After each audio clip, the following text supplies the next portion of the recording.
We're going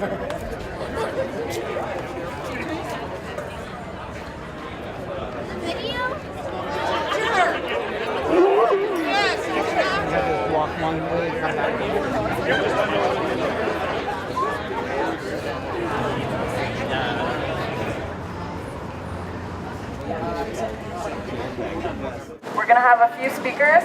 So to start off, we're going to have our mayor, Jeff Lehman. It's just a little too easy to stay home, figuratively and literally. And I want to thank you all, first of all, for being here. The purpose of tonight is a peaceful gathering in solidarity. Hate has spread across the globe, and we have seen incidents of hate take victims far too often in far too many countries. And again this week, with both the events in Charlottesville that we are here to react to and respond to, also there was a horrible tragedy or event attack in Barcelona. And the 13 victims there are victims of hate, and hate is hate everywhere. This is a city that last year was one of only 2 in Canada that did not report a hate crime. And yet, we know we're not immune. We know we're not immune. We've seen the examples of it even this week. And we know that if the voices of tolerance and openness are silent, then the other voices are the only ones that get heard. And that's why what you're doing is so important, and what our speakers tonight are doing that is so important. You know, I have 2 grandfathers that were involved in a war effort against fascism. And it's terrible that 2 generations later, we still have to defend those values. But we do. And we can do it peacefully in the way that we are doing it tonight. So whether it is speaking up when you see it online, which is so important, because that is the field in which these battles are often played out. Whether it is saying that this isn't right when you hear somebody say something that you know not to be right, that we know puts people down, that diminishes a certain group because of sexual orientation or race or religion, for whatever reason. Speak up. We would be very naive to believe that these kinds of negative ideas and philosophies are just in the United States or in other parts of the world. Unfortunately, they do live right here in Barrie. The good news is there are far more people who believe in inclusiveness, equality, and diversity, and we can overcome. I can tell you that in the schools, very clearly, the young children are being taught as soon as they come in the door those values. And we hope that it spills over into the homes where there might be different ideas. That the young children will speak up to their parents if they believe that they are saying something that is not the way that we want people to think. It's an uncomfortable topic, so we're going to feel some discomfort when we talk about this issue. So I was able to be one of the organizers of this rally because I benefit from white privilege. I benefit from the system of white supremacy that exists in North America. And that's very uncomfortable to me to grapple with that. But we have to. As a white person, I have to acknowledge my complicity. We have to acknowledge our complicity in a system, white supremacy, that continues to oppress Indigenous peoples, people of color, and other vulnerable populations. But we have to move past guilt. We have to move past defensiveness. And we have to move to action. Real action against systemic racism and white supremacy. It's about a system that continues to this day to oppress people of color and Indigenous people in North America and around the world. We need to be critical of our media. We need to be critical of our leaders when events that involve people of color are underreported, and when events that involve white people are sensationalized and over-reported. We need to get involved. We need to actively challenge our families, our friends, our community, ourselves when we see racism.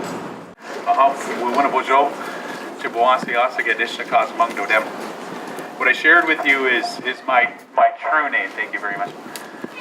And my true name is my spirit name, and that's again something from our heart. That's something we believe in terms of Anishinaabe people. And again, that's again through our language. That's what we call ourselves. Although I've had that discussion a number of times with our mayor, with other leadership that's here. I have a number of different names. I'm Aboriginal, I'm Native, I'm Indigenous. And what we call ourselves is in our own language, and just that, Anishinaabe. In our teachings and in a lot of different representations that I'm sure everyone here has seen, even within here in Barrie City Hall, you'll see that circle. And that circle, I'm not sure if I can actually even see one here anyway. Nonetheless, I use my drum. You can see that our drums carry something very significant. And that is just that shape of the circle. Within that circle, we have in our way of life, in our belief system, that circle carries 4 different colors. The white color, the yellow color, the red color, and the black color. And each one of those colors are represented and have a very important part of that circle. Within that circle, without one of those colors, there's no longer a circle. There's no longer holism. There's no longer a way to live together and to carry on with that circle that we have. We love ourselves so that we can love everybody that's a part of our circle. We are a very musical people. So I'm going to share a bit of an honor song, and that honor song is what we consider a celebration song, and it celebrates those 4 colors.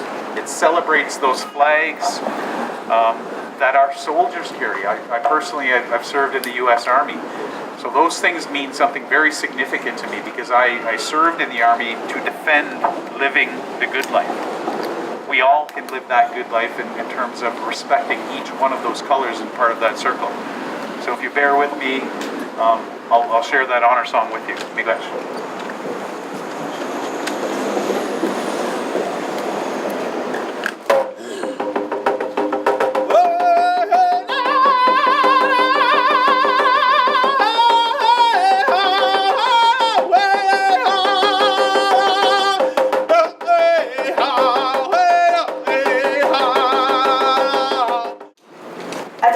Of color, a woman, a single mother, and an activist.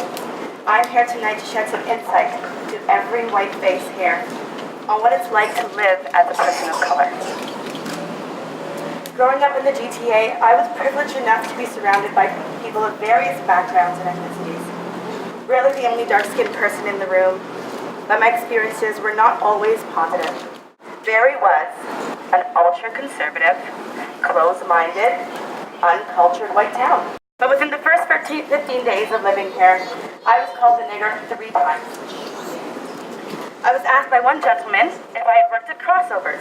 I was also accompanied by a young white man that evening. And for months, we did enjoy the city together. But we were often gawked at, scolded, and offended quite a few of the white citizens here in our town just for our presence. For those of you that know me,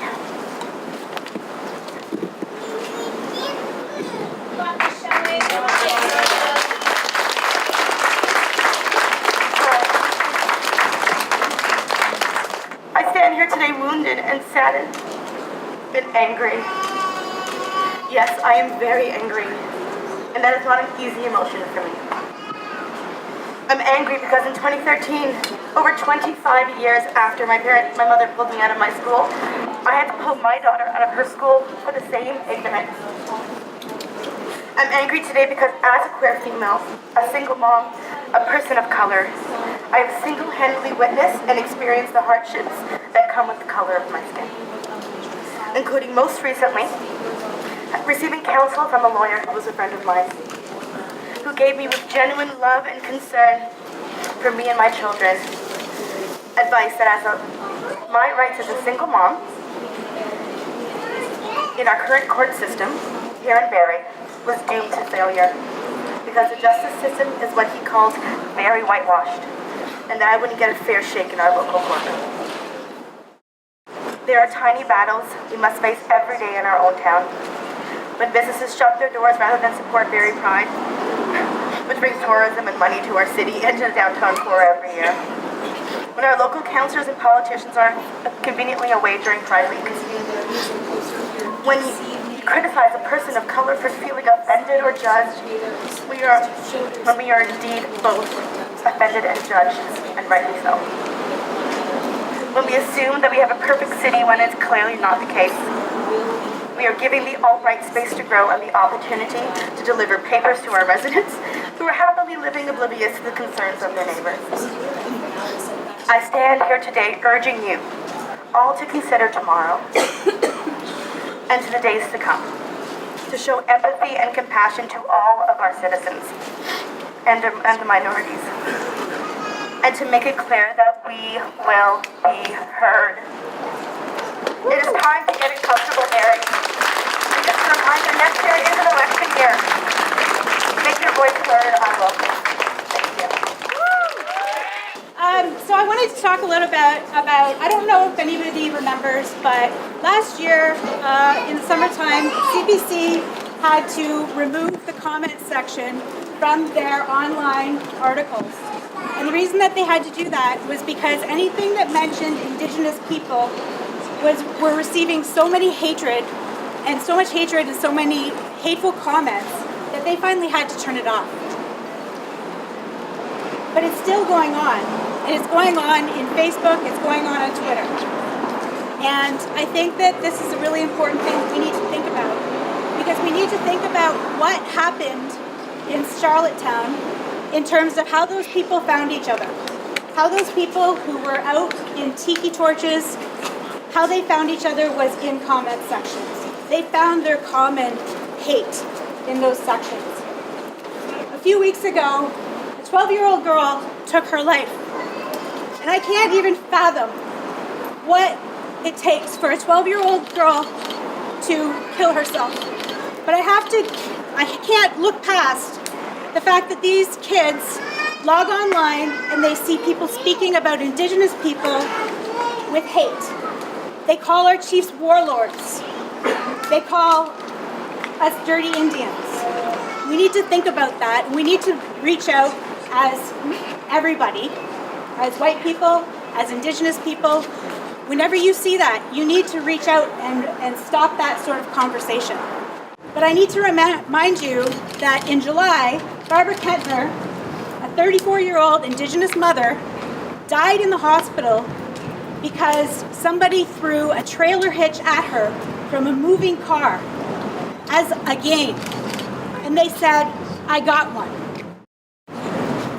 Indigenous people make up 4.3% of Canada's population. And yet we are overrepresented in prisons, we're overrepresented in youth suicide, we're overrepresented in homelessness, and of course we have our missing and murdered Indigenous women, which this inquiry is going on and we'll see how it goes. And if you haven't read the 94 calls to action yet, I would really highly recommend you do. Especially if you came out to this and you haven't read it yet, go home and read it. It's available, it's online, it's free. If you're a doctor, go and read the section for health. If you're a teacher, go and read the section for education. If you are in a book club, suggest a book written about Indigenous experiences, written by an Indigenous person.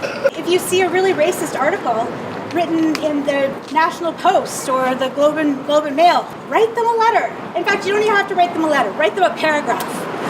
The only way we're going to fix this is through education and through respectful dialogue. And it can't all be done by Indigenous people. These are conversations that you need to have at your dinner table. None of us had to know Heather Heyer personally to feel the impact of her violent passing.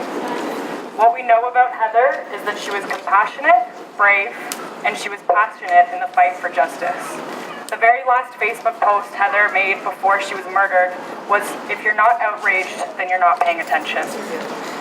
As Heather's mother said at her service this past week, the hate group that demonstrated in Charlottesville killed Heather to silence her, but instead, her voice and her message have only been magnified. The activism that moved Heather to action is an inspiration to all of us.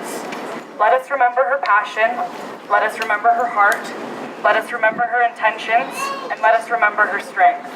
Rest in power, Heather Heyer.